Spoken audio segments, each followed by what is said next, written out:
Hey everybody, welcome to day one of my 10-day watercolor portrait painting challenge for the refugees of Afghanistan.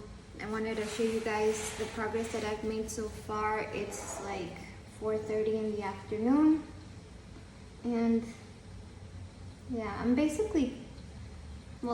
far along with the face. I have to do, her hair and her poncho here. She has, what I wanted to show you guys is the necklaces that she's wearing. I think I'm only gonna concentrate on two, but she's actually wearing like three. And what I wanted to do with this was to express the indigenous culture of Ecuador as a multicultural exchange. So whoever buys this, whoever takes this to their home and gives this painting a home, knowing about two cultures and actually helping the refugees and the artist creating it. But anyway, I still encourage you guys to do your own research. Look in my bio in my Instagram. There will be a link to my YouTube channel, and under the description of the announcement, it says "Want to Change the World." That's the title of the video. Underneath there's a resource guide to like at least 10 different organizations that you guys can donate to. I also encourage you guys to donate to the IRAP. It's an organization that is working to help the refugees come legally here. So it's legal assistance and aid to accelerate that process and to get legislation to do this fund. The goal is $500, and it will go on until the end of September. This challenge is going only until September 10th, and once it's finished I will ship it. And yeah, I just wanted to show you guys that this one is one of the things that reminded me. It's common that when I paint indigenous women, it reminds me immediately of my grandmother, and she was of indigenous descent on my mom's side, and she always said that she always had this thing where even though she was super poor in, modern sense of the word, she had 13 children to raise and feed, and she always found a way to help those that were needy. And my mom used to say, like, I didn't know what it was to be of, lower resources or whatever until I grew up, until she got married with my dad. So the first 18 years of her life, she didn't know the difference. And it was because my grandmother always said that there's always something that we can give. Maybe it's not money, maybe it's getting the word out, maybe it's these paintings, and there's always something we can do. So I hope you guys take that as a message for life, and I hope you guys join in the movement and share this content. Painting will go up at the end of the day in my Instagram, and I hope to see you guys there.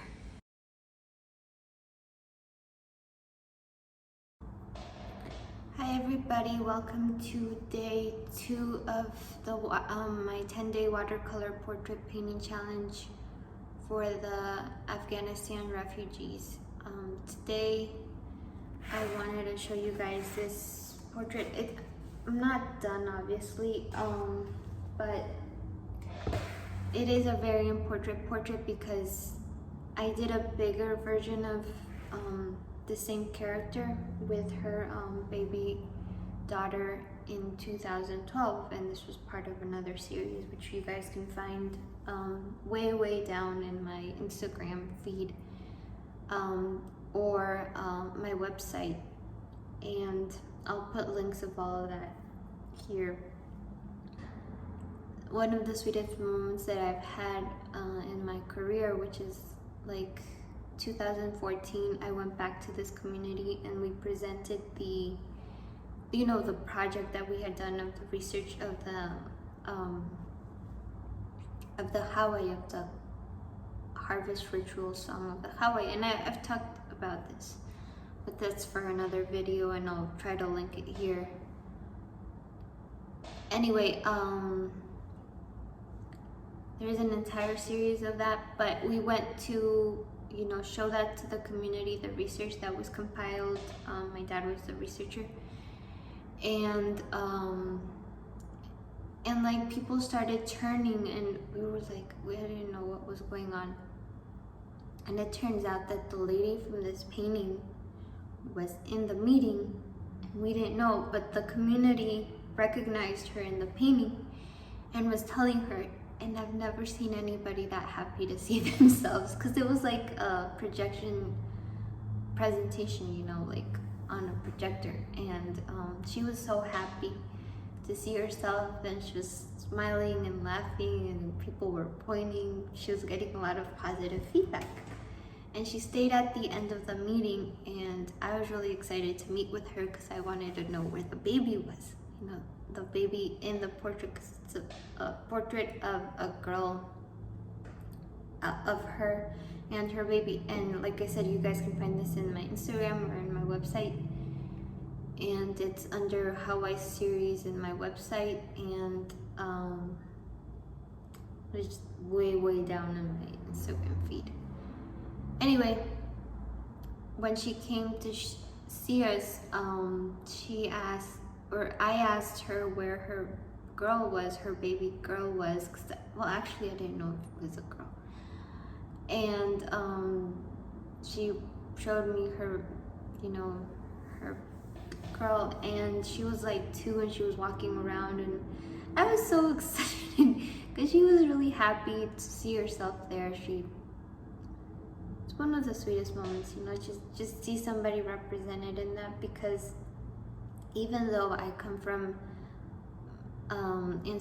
indigenous background, my grandmother, she didn't teach my mom Quechua, so I am still considered an outsider of the community. So it's really cool to see art bridge that cultural gap, and it's something that I want to do in this with this challenge too, because whoever takes these paintings home will have a bit of my culture, of this culture, in helping people from the Afghanistan, culture, religion, whatever, to help them out. Because like I said, we're all, and I've said this before, we're not that different, and if we just come together to do some good, we don't know exactly where this will lead. It's the money that I will be donating, which will be part of anything that I make in the month of September. But especially these paintings, these 10 paintings, part of the proceeds will go to the UNICEF in Afghanistan, which are helping with humanitarian aid there. So I hope you guys will join me in supporting that, in taking my painting babies home. Really will not regret it. They're small enough to fit in a nice wall, and because my paintings, and the one that I'm talking about was it's like 2.5 feet by 3 feet, so it's pretty big. A lot of people, well, if anybody's interested, honestly, you guys can totally contact me. But that was one of my favorite paintings that I've ever done, because of the story that I was telling you guys about, of actually meeting the person afterwards, of actually experiencing them, seeing themselves there. So wish you all the best, and I'll see you tomorrow for me, but in the next video.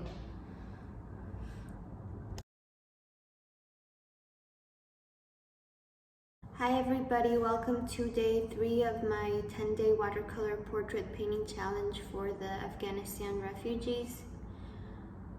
Today I decided to paint a little girl who I've painted before actually, and I did a painting of her in 2012 or 13. And I sold a replica of that painting to somebody, and I decided to do another painting of the same little girl because I have so many pictures of her, because she's so expressive in the way that she was. In like a matter of, I don't know, not even 10 minutes, she expressed a whole bunch of emotions in her face, and I think it's one of the most amazing things that kids have, that I think we should look towards keeping alive in ourselves. And every time I look at her pictures, I'm like, I wish I was as curious or as expressive, you know. And I think I'm pretty curious. I get into a lot of different things that interest me, but still, it's being that free-flowing innocence or curiosity, I don't know, that is so amazing about kids. And it reminds me that we have that in, you know, beyond cultures, beyond languages and nationalities, and you know, it's our job to keep that alive too. Anyway,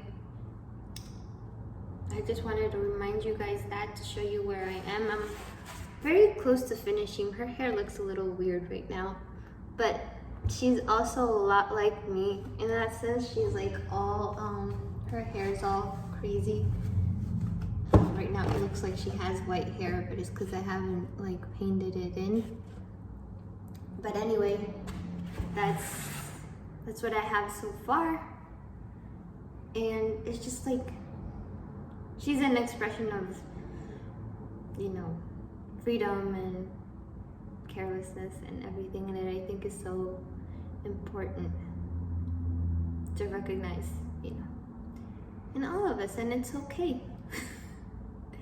So I'll see you guys in the next episode. You'll see this picture finished right after this part, and I'll do that for every single one. So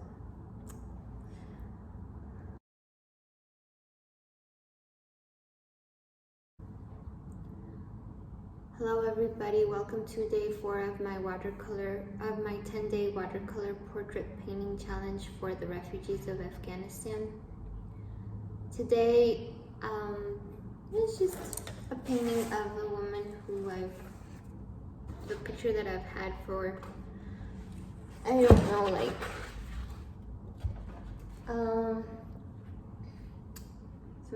since 2012, so almost 10 years. And I think she's in one of my other paintings, of the bigger ones of the Hawaii series, and it's something that I've always wanted to paint.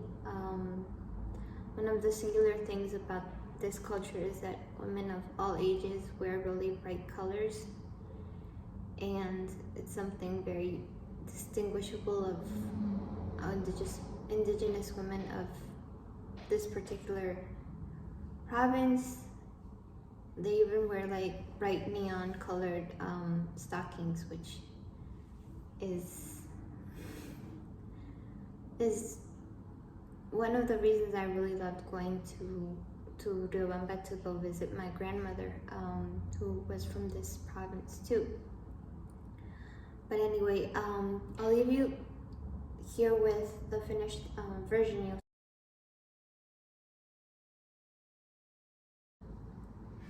Hi everybody, welcome to day 5 of my 10-day watercolor portrait painting challenge for the refugees of Afghanistan. Today I sort of forgot to do this earlier in the day, so I'm pretty far ahead with the painting. But I wanted to show you guys this, because I've been wanting to do this particular portrait for a really long time. And I know I've said this about a lot of them, but it's true about most of them. This lady who still need to do her hair. Right now she's looking kind of masculine, to be honest. But anyway, I really, and I know I've said this before, but one of the like signature things about them is like the brightness of their wardrobe. And for this painting, I decided to use, to mix inks with my watercolor. And it's this Indian ink. I've been thinking a lot about why this community is so important to me. You know, besides the cultural thing that it is part of my grandmother's culture. Also, what I learned from them, when I went to visit and when we were doing this research project for Hawaii, I learned this community's big, like one of the biggest lessons of how they function, of how they work, and how they've been working for hundreds of years, is this sense of solidarity and community and unity. And I saw that firsthand because we were researching the Hawa, which is a harvest ritual song, right? And we were filming them and going there really early, and coming back to the city, it was like 6, 7 at night. And they, 90% of the time, they would share their food with us, like give us whatever they had, which wasn't a lot. But I mean, these people live in like the most impoverished areas of Ecuador, and still there was never like a sense that they couldn't give you something. They offered their knowledge, their food, their wisdom, whatever it was, or their help, like carrying stuff. And it's something that I learned from them, because it doesn't matter what we have, you know, physically. Maybe we don't think we can help financially or whatever, but I think it's important to contribute even just a little bit for the cause of the refugees, because in a sense, well, I don't know how the situation would have like developed if they'd stayed, like the troops had stayed or anything. But personally, I think it would have ended exactly the same. The people that were helping the US would still be in danger. And that's the danger that we're talking about. It's about these women who were helping the US government, and now they can't take taxis back to their home. They can't walk freely because the taxis won't stop them, because if the Taliban stops them, and they're with a woman who used to work for, you know, ex-allies, they would both be killed. And I can't imagine what that would be like. I hope it doesn't, you know, this issue doesn't extend itself longer, but it is with the knowledge that we can do something. We can all do something, you know. And this is my way of paying it forward, because these people, they didn't have to help us. They didn't even have to be okay with us filming them or anything, because, you know, we were invited, but it wasn't like something that necessarily they had to say yes to. And it just shows you that compassion and solidarity can come in many forms, and you don't have to have $1 million to do it, you know. And yeah, I just wanted to leave you guys with that. This is the actual end of the first half of this challenge, and I'm really happy to do that, and I hope you guys can contribute. If you guys like want something in return, the best thing I think is, you know, you have part of my culture through these paintings, and you get to help people from Afghanistan, especially these women and children who are the ones that the UNICEF, which is the organization that I am supporting, will be taking care of. So I'll see you in the next one, and I'll post this next video on September 11th, hopefully. So I'll see you guys then. And I will be also mailing the paintings that are sold starting on September 11th. So watch out for that. Bye. Love you.